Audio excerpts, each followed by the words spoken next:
মধ্যে বড়রা কিন্তু পিছায় আছে।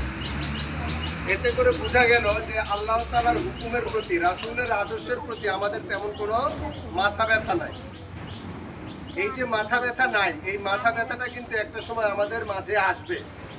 যখন আমি মৃত্যুবরণ করব, কবরে যখন যাব, আল্লাহ তাআলার হুকুম আহকাম, রাসূল কে, আল্লাহ তাআলাকে না চিনার কারণে, রাসূলকে না বুঝার কারণে আমাদের প্রত্যেককেই কবরে শাস্তির অংশগ্রহণ করতে হবে। অতএব আমরা যেহেতু মৃত্যুবরণ করব, আমাদের কিন্তু আল্লাহ তাআলা হায়াতে তয়্যিবা দান করছে।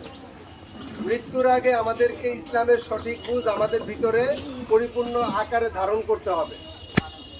এই যে আজকে হচ্ছে ঈদে মিলাদুন নবী, এই দিনে কেউ কেউ বলে থাকেন রাসূলুল্লাহ সাল্লাল্লাহু আলাইহি ওয়াসাল্লাম এই পৃথিবীতে আগমন করছেন। এই আগমন করার বদৌলতে দুনিয়া থেকে যত ধরনের অন্ধকার ছিল, শরীয়ত নিয়ে যত ধরনের বিশৃঙ্খলা ছিল, এগুলো আল্লাহ তাআলা রাসূলুল্লাহ সাল্লাল্লাহু আলাইহি ওয়াসাল্লামের মাধ্যমে এগুলা দূরীভূত করে দিয়েছেন। রাসূলুল্লাহ সাল্লাল্লাহু আলাইহি ওয়াসাল্লাম আমাদেরকে দ্বীনের আলো দেখানোর জন্য, আমাদেরকে দ্বীনের আলো নিয়ে আমাদের প্রত্যেকের ভিতরটাকে নূরে নূরান্বিত করে দিয়েছে। তবে ওনার আদর্শ আমরা কেউ না মানার কারণে আমরা প্রত্যেকেই জাহান্নামী। আমরা শুধু রাসূলকে ভালোবাসার উদ্দেশ্য হচ্ছে রাসূল কোন কাজগুলোই শরীয়তের দৃষ্টিতে কিভাবে আদায় করছে, উনি কিভাবে নামাজ আদায় করছে, উনি কিভাবে লেখাপড়া করছে, উনি কিভাবে ব্যবসা বাণিজ্য করছে, উনি কিভাবে তার জীবনটাকে পরিচালনা করছে, এইভাবে আমাদের প্রত্যেককেই রাসূলের আদর্শ অনুসরণ করে আমাদের প্রত্যেককেই কাজ করতে হবে। তাহলে রাসূলুল্লাহ সাল্লাল্লাহু আলাইহি ওয়াসাল্লাম আমাদের জন্য শাফাআত করবে। কারণ কেউ রাসূলুল্লাহ সাল্লাল্লাহু আলাইহি ওয়াসাল্লামের শাফাআত ছাড়া কেউ আমরা জান্নাতে যেতে পারবো না।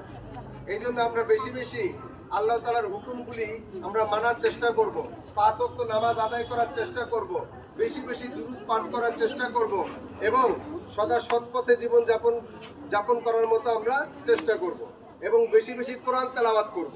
আমরা এখানে মুসলমান হিসেবে আমরা প্রত্যেকেই দাবি করি, কিন্তু আমরা কোরআন সহি শুদ্ধ করে পড়তে পারি না। আরবি হরফ 29টা, এই 29টা হরফের এক একজনের আরবি পড়তে গেলে, সূরা ফাতিহা পড়তে গেলে মনে হয় যে একটা সূরা ফাতিহার মধ্যে হাজারো ভুল। নামাজ ভঙ্গের কারণ কয়টা? 19টা। তার মধ্যে একটা হচ্ছে নামাজে অশুদ্ধ পড়া। এই নামাজে অশুদ্ধ পড়লে নামাজটা আমার বাতিল হয়ে যাবে। তার মধ্যে আমি নামাজের দ্বারা সূরা ফাতিহা এমন ভাবে পড়তেছি, অর্থ আমার বিগড়ে যেতেছে। কারণ একটা অর্থের সাথে আর একটা অর্থ আমার মিল তখনই থাকবে না যখন আমি সহিশুদ্ধভাবে আমি কোরআন তেলাওয়াত করতে পারবো না। এই জন্য আমাদের উপর এরকম ভাবে কি কোরআন শিক্ষা করা কিন্তু আমাদের উপর ফরজ। অতএব আমরা